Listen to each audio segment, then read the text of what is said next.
माँ तू सबसे प्यारी है, माँ तू जग में न्यारी है।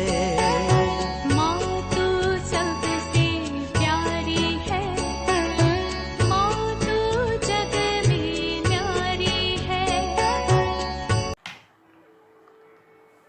पिता, पुत्र और पवित्र आत्मा के नाम पर आमीन। आप सबों को जय यीशु। हम लोग आज प्रकाशना ग्रंथ अध्याय 7 का वाक्य 9 से 17 तक के वचनों पर मनन चिंतन करेंगे। Revelation chapter 7 verse 9 to 17। यहाँ पर हम लोगों ने कल के क्लास के अंदर मनन चिंतन किया था जीवंत ईश्वर का मुहर जो ईश्वर के दासों के मस्तक पर लगाने के विषय में। तब तक जो अंतिम न्याय, अंतिम जो कष्ट पीड़ा ना करो बोल करके स्वर्गदूत को जो पूर्वी दिशा से उड़ करके आने वाला उस स्वर्गदूत ने आग्रह किया था।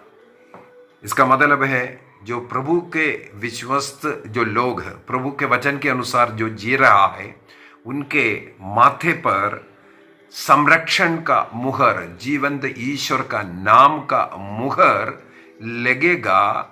उनको जीवन में कोई कष्ट पीड़ा नहीं होगा। ये हम लोगों ने पिछले क्लास में मनन चिंतन किया। अध्याय 7 का वाक्य 1 से 8 तक वचनों में हम लोगों ने मनन चिंतन किया।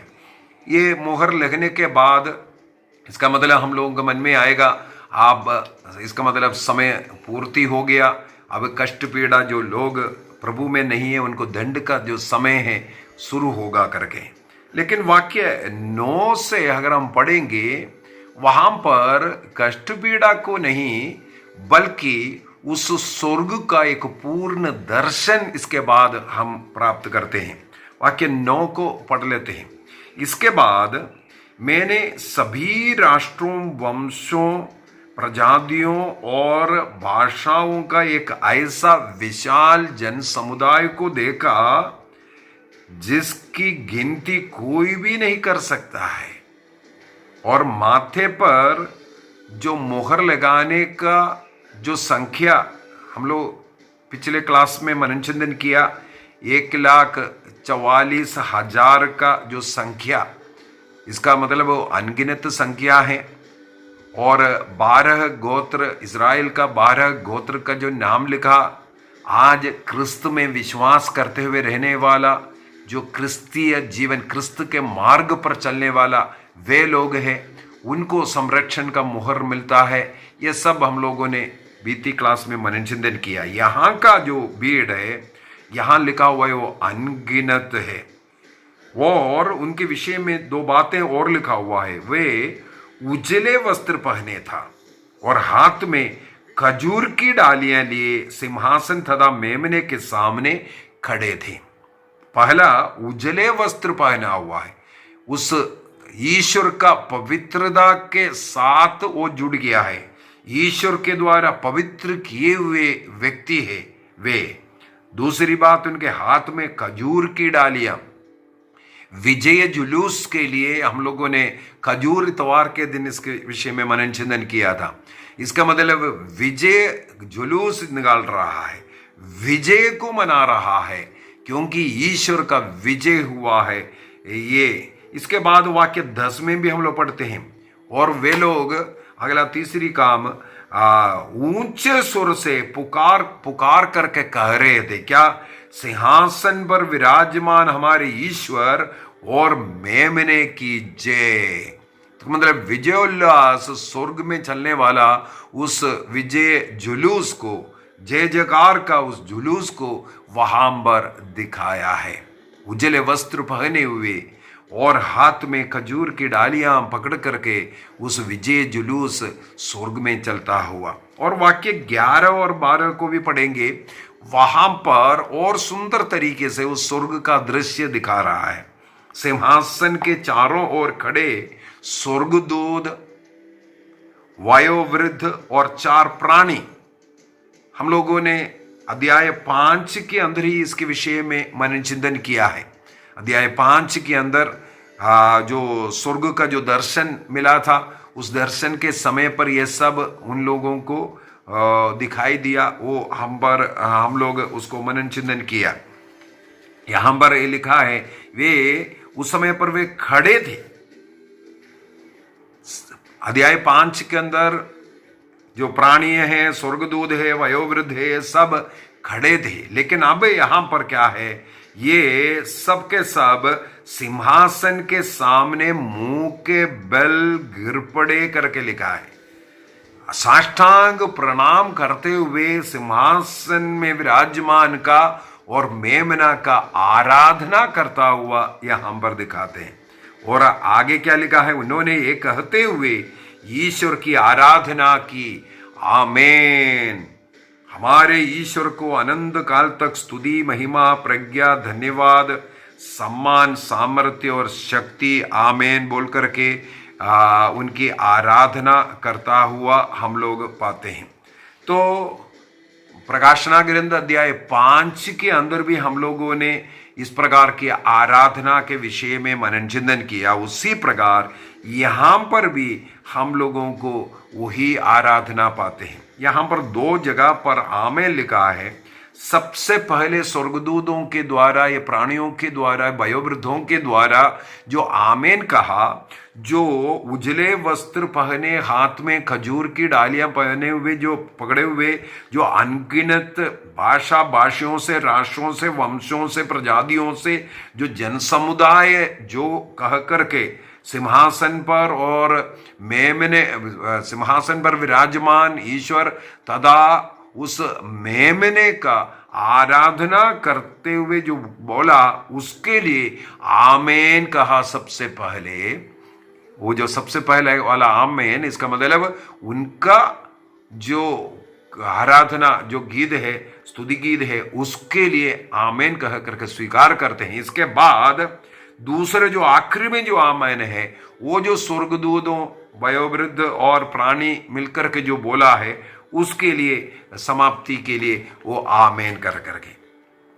और अगला हम लोगों को सोचने वाली बात है, वे लोग ये कहते हुए ईश्वर की आराधना कर रहे थे। सब ऊंचे स्वर से पुकार पुकार कर कह रहे थे प्रभु की स्तुति, महिमा, ये बोल करके। तो निरंतर स्वर्ग में इस प्रकार प्रभु की स्तुति आराधना करता हुआ यहां पर दर्शाते हैं। इसके बाद यदि हम लोग वाक्य 13 और 14 को देखेंगे, वहां पर प्रकाशना ग्रंथ अध्याय 5 वाक्य 5 में हम लोगों ने जिस प्रकार एक सवाल के द्वारा जो वयोवृद्ध जो बोला है, वो अपोकलिप्टिक जो लिखने का जो तरीका है, इस प्रकार एक सवाल करते हैं। क्या सवाल किया? वयोवृद्ध में से एक ने मुझसे कहा, ये उजले वस्त्र पहने कौन है और कहां से आए हैं? सवाल योहन से किया और योहन ने उत्तर दिया, महोदय आप ही जानते हैं। तो वो वयोवृद्ध योहन से कहते हैं, ये वे लोग हैं जो महासंकट से निकल करके आए। महासंकट क्या है? ये नहीं सोचना है आखिरी लास्ट जो संकट होने वाला, नहीं। ईसा मसीह को अपना मुक्तिदाता के रूप में स्वीकार करते हुए मसीह में जीवन जीने के लिए जो कष्ट पीड़ा सह करके और मसीह के कारण जो अपमान निंदा सहन करना पड़ा, चाहे अपना रक्त बहाना पड़ा, मरना पड़ा, इस प्रकार के संकट में साक्षी दे करके जो लोग आए हैं, वे है कर करके सबसे पहले। इसके बाद क्या लिखा है?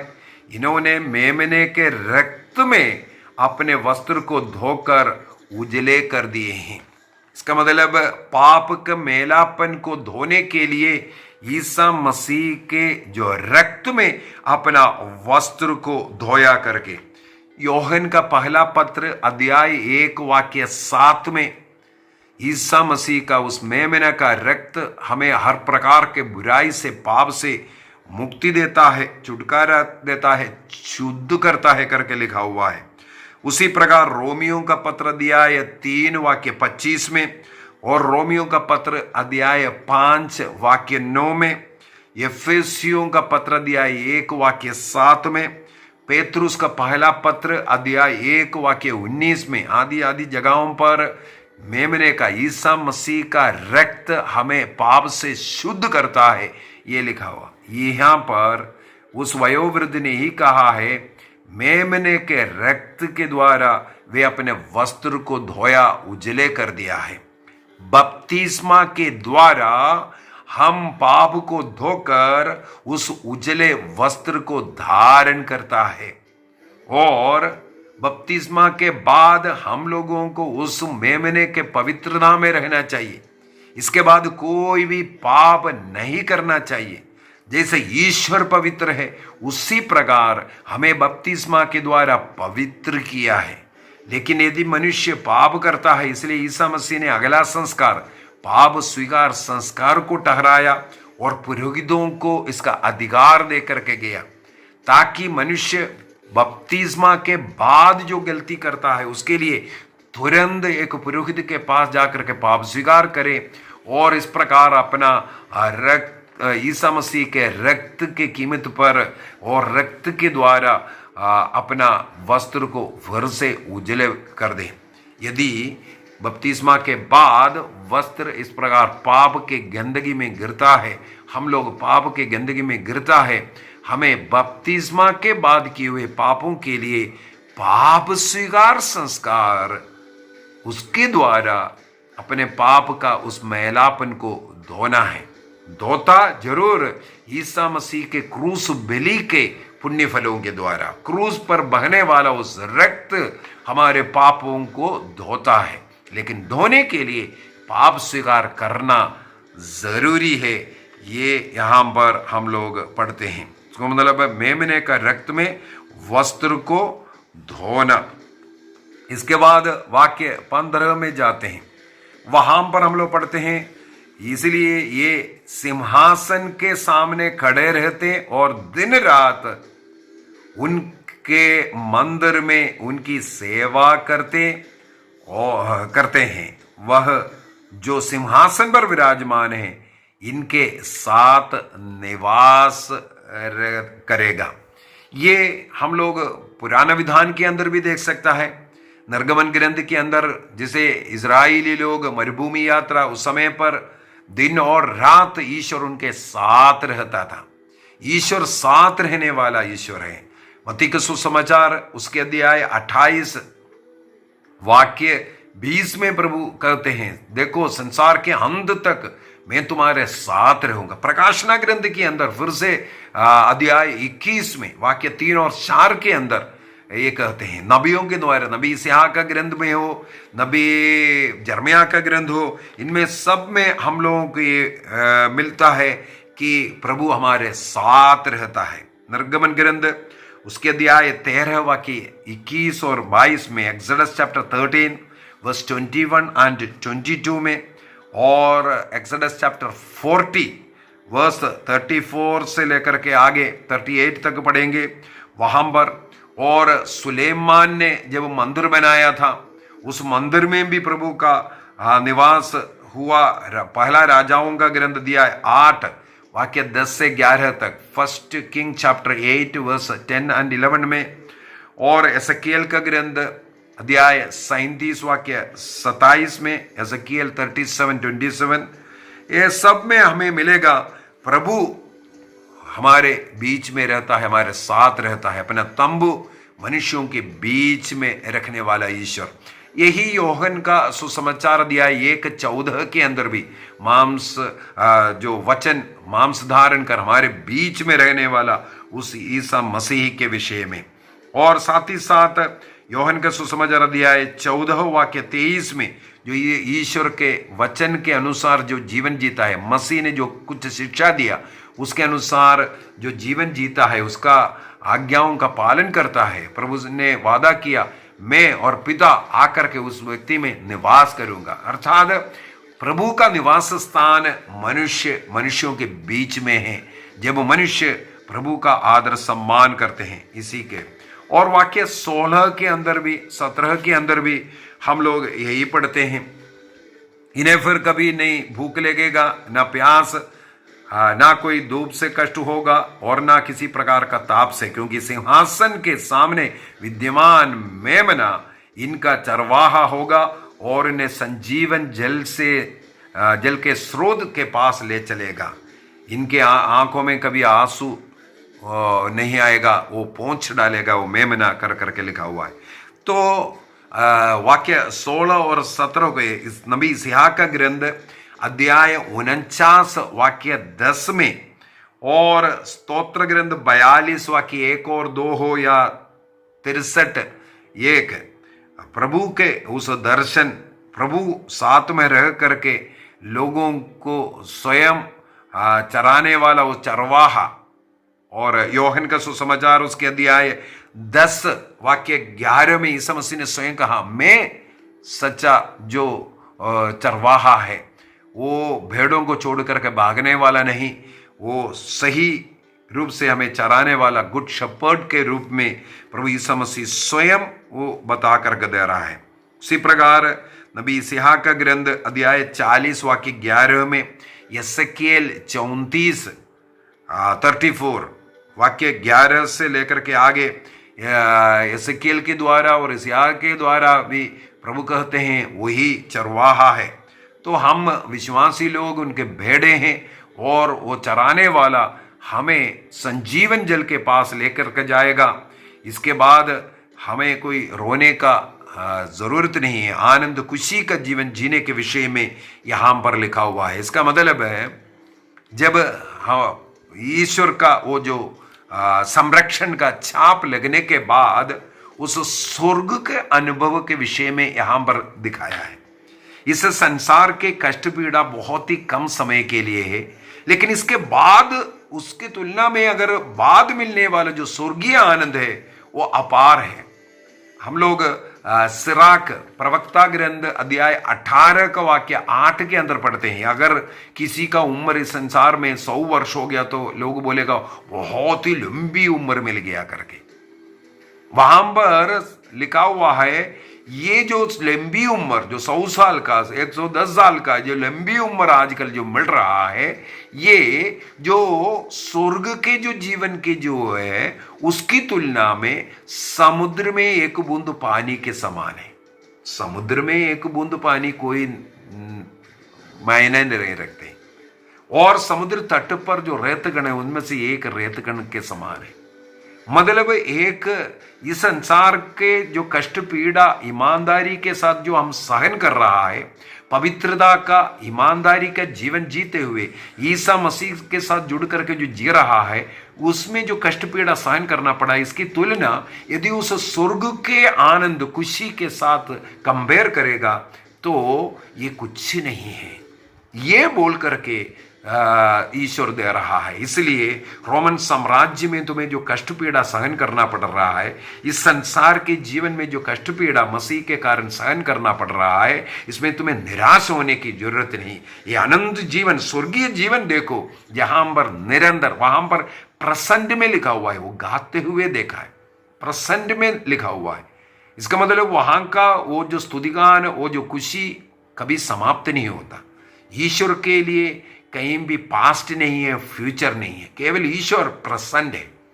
तो उस प्रसन्न में वहां पर दिखाया निरंतर वहां स्तुतिगान, वो खुशी, आनंद, उसके लिए हमें इस संसार के जीवन में थोड़ा सा कष्ट पीड़ा सहन करना पड़ता है। मसीह के साथ जो कष्ट पीड़ा सहन करके हमें उदाहरण दिखाया।